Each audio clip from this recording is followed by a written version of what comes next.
If you don't do them together, you will never reach your full potential. And my goal is to take the two and put them together into a powerful alchemical process that allows people to step basically onto the express train to get where they're going. And so I shorten the distance, right? Melting Pot, a global podcast series hosted by Payal, connects guests who have inspiring stories and reaches out to a multicultural audience over 52 countries. Guests are diverse, such as celebrities, entrepreneurs, travelers, and many more who've had a turning point in their lives and moved over to a holistic lifestyle. Follow us on YouTube, Spotify, Apple, Google Podcasts, social media. Hi everyone. Today I am in conversation with Kelle Sparta. Kelle's a spiritual coach. She's the founder of Spirit Guides School and the host of the Spirit Sherpa podcast.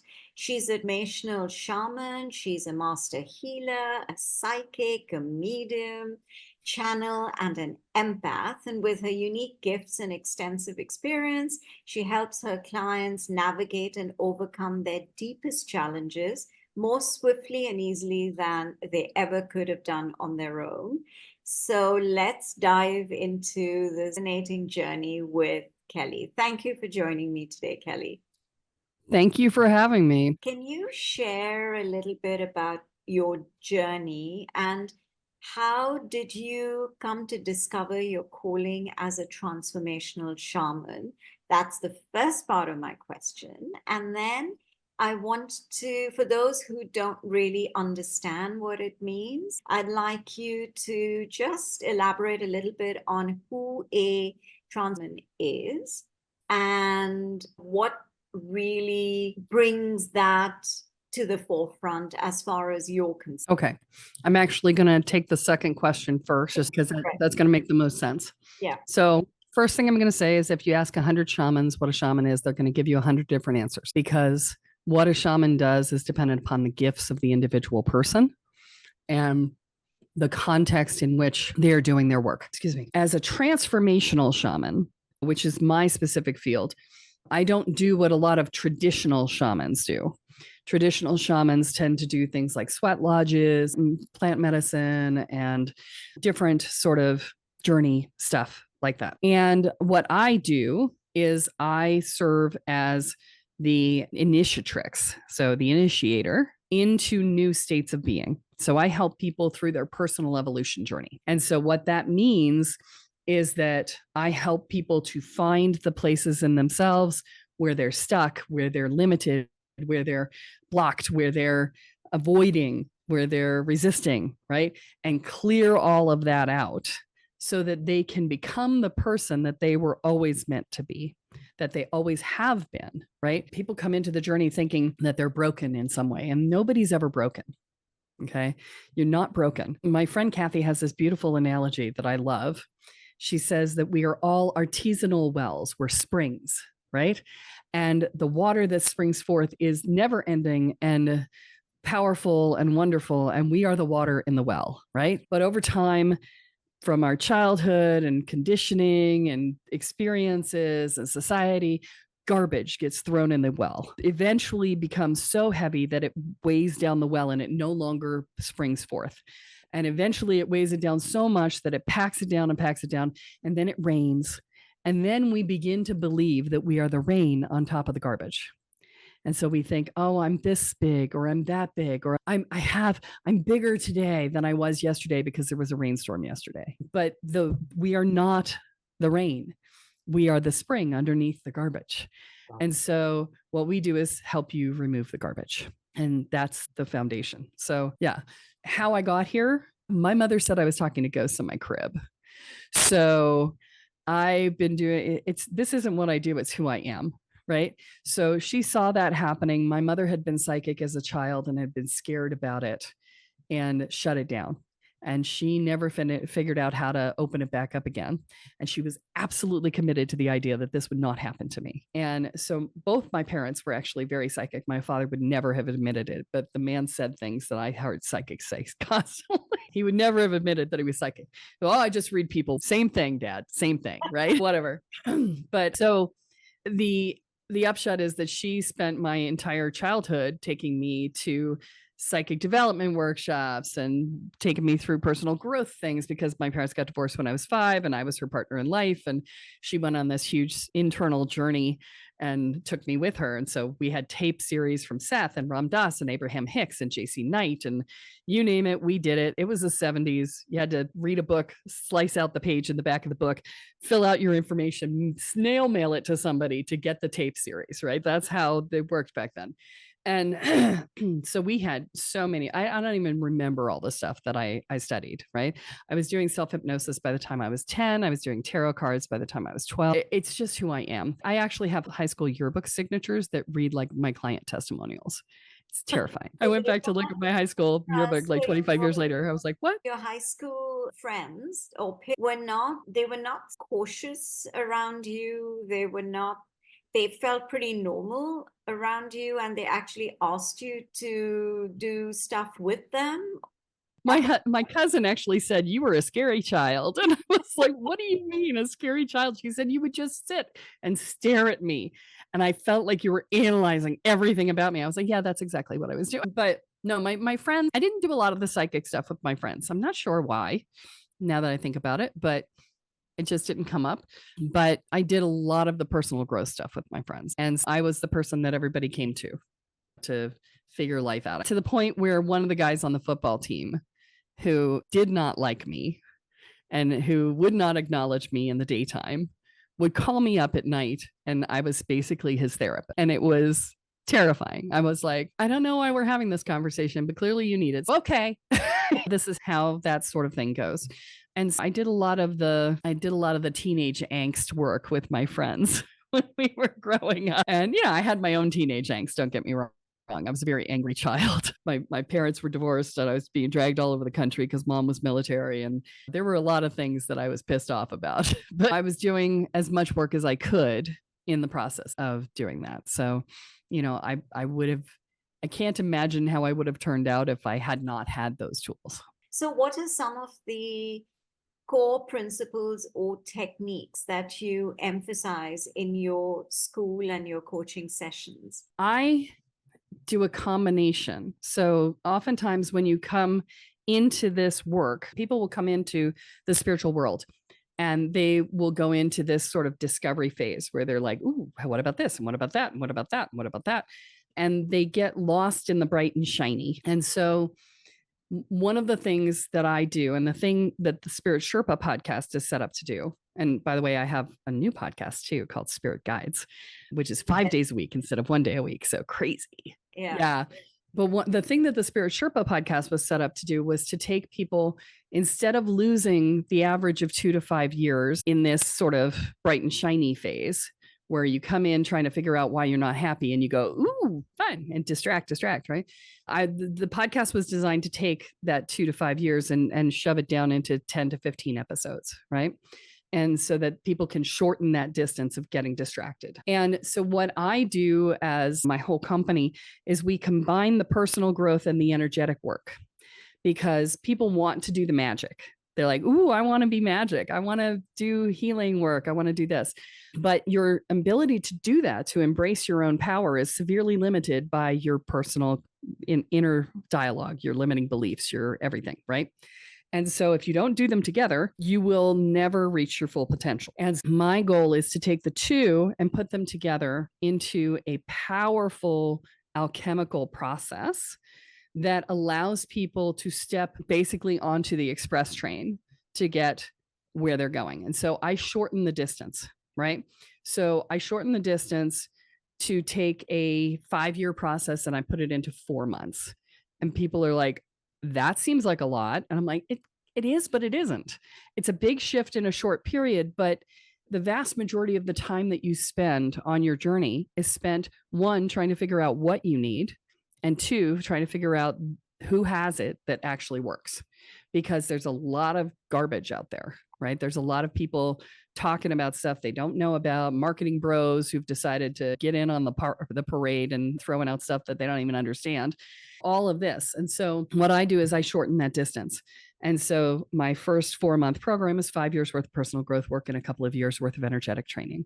And then I have a couple more programs after that, to the point where you can do 25 years worth of personal growth work and about 12 years worth of energetic training in little under 2.5 years.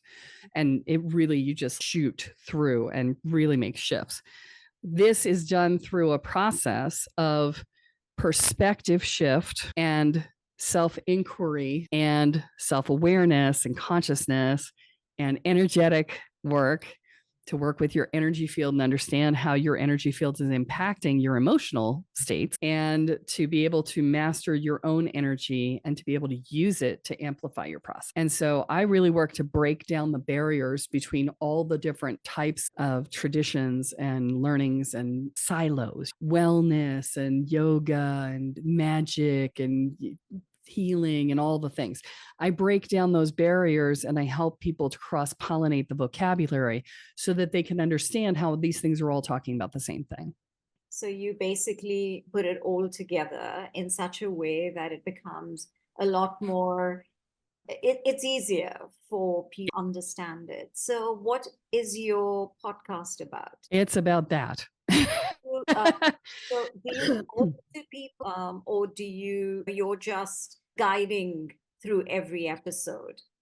Yeah. So the Spirit Sherpa podcast is meant to be the equivalent of a 2-hour workshop that you would take in somebody's place, right?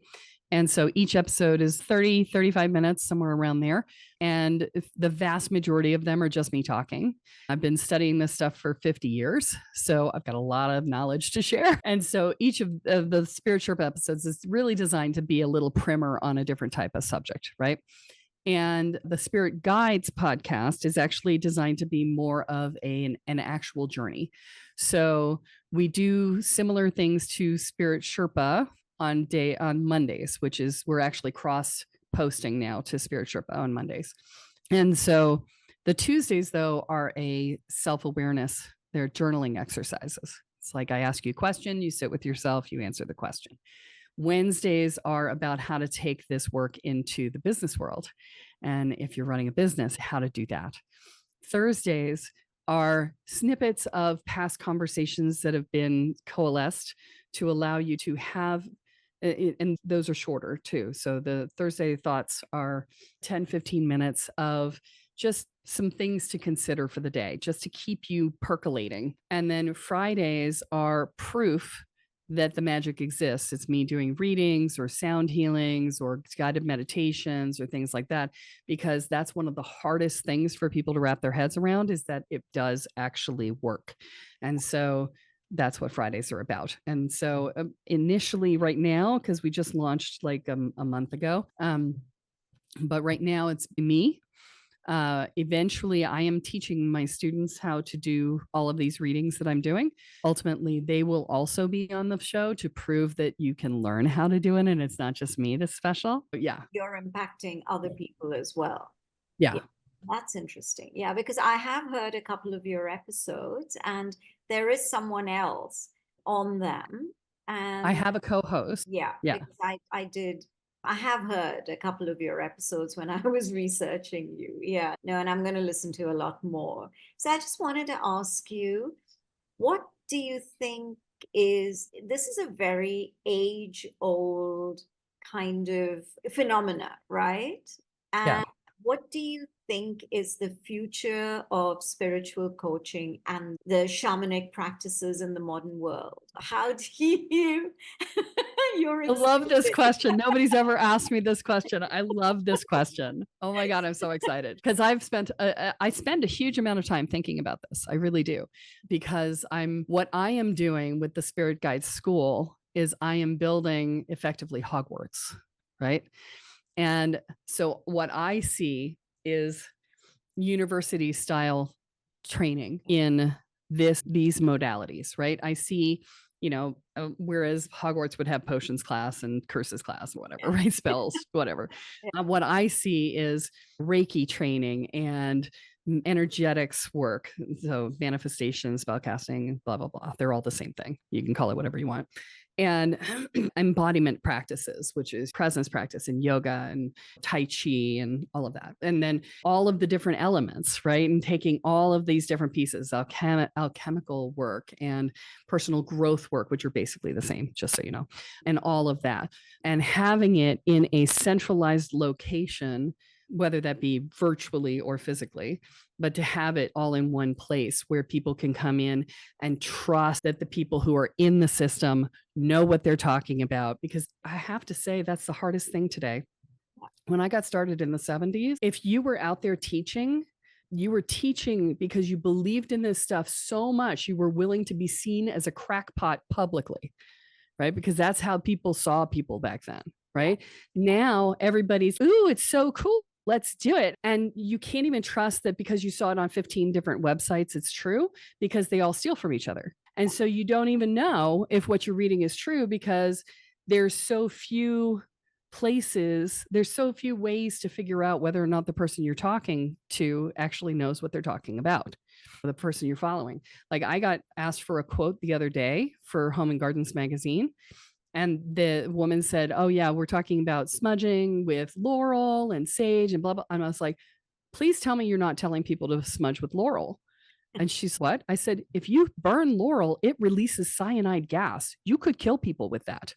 And she was like, oh my God. And I'm like, she said, I got it from a website. I said, yeah, this is the problem with the website. Totally. I mean, you have to be so careful with the kind of information that, if you don't fact check, you could be in serious trouble. But it's a good and thing. Even even some of the stuff that is regularly used for smudging or burning as incense, mugwort, for instance. Mugwort is a common thing that people use. It is a psychotropic, and if you don't know that, that could be problematic too. It's not a hardcore psychotropic like LSD, but it's designed to bring visions. So it is a slight psychotropic. You need to know that, especially if you've got a baby in the room or a child in the room. That is a huge dose for them, right? You don't want to do that. So these are the sorts of things you need to be really careful about. You don't use tropic substances, right? No. Because you mentioned that right at the start. Yeah, I'm not. Yeah, a lot of people have associated shamanism with ayahuasca and peyote and mushroom journeys and all of that.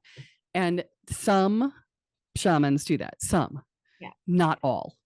And I don't do that because I teach people other ways to get to the same places. I'm not a fan of being subject to the medicine of the plant. I'm a little bit of a control freak, and all of my people are control freaks, man. I much prefer to teach people how to get there on their own and how to be able to control the journey back and not have to go through horrible things like throwing up and all the things that come with ayahuasca journeys.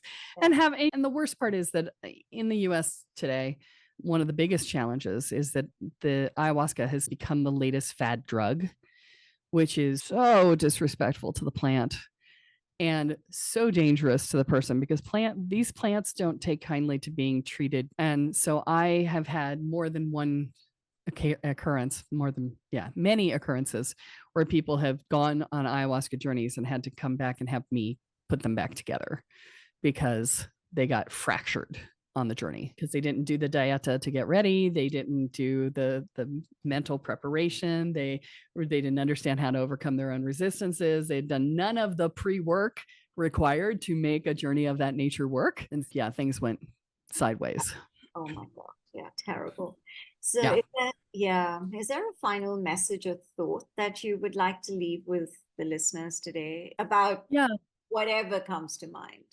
Okay. What I would say is this: start with the idea that you're not broken. Move with the greatest compassion you can find for yourself through your journey. Understand that every judgment you make about yourself or others is resistance to growth and resistance to connection. And don't stop walking. When you're going through hell, don't stop walking. You will get out the other side. Just don't give up. It's going to be okay. You're going to be okay. There's never been anything wrong with you. You are enough. You can do this. I believe in you. You said you've been doing it since 1970? Yeah, I was born in 69. So my mother started me on this when I was like 5. So that would have been 74. That's crazy. Yeah. Wow. So that's 50 years. Yeah. So the number of people that you've helped and on this journey of self and being centered again, I think must be phenomenal. And I'm sure there are, even through your podcast, the kind of people that you reach out to. What an incredible journey for you as well. And how does your husband take this whole journey that you go through on a daily basis? Because it looks like you're completely, what's the word? You're just completely, I can't, for the lack of another way of saying it, you're just so absorbed in it. It's your Yeah, life. it is. It's my Yeah. identity. It's Yeah. your identity, your life. So how does Yeah. your partner, your husband, like, how do they adapt to this? That's actually a question I've never been asked before either. You're really good at this. So when I first met Jeff, which was about 10 years ago, he heard me talking about the readings that I do. I do these spiritual energy, evolution energy reviews, right?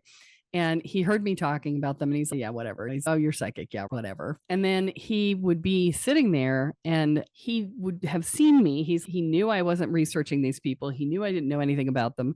And he would see me get on the phone with them, somebody I had never talked to before, and phone initially and then Zoom ultimately. And I would just say, okay, is this a good time? Okay, let's get started. I didn't talk to them. And I would just drop in. And for 45 minutes to an hour, I would just spew out information. And he could hear them on the other side of the phone going, oh my God, yes. Oh my God, yes. Wow. Oh, yeah.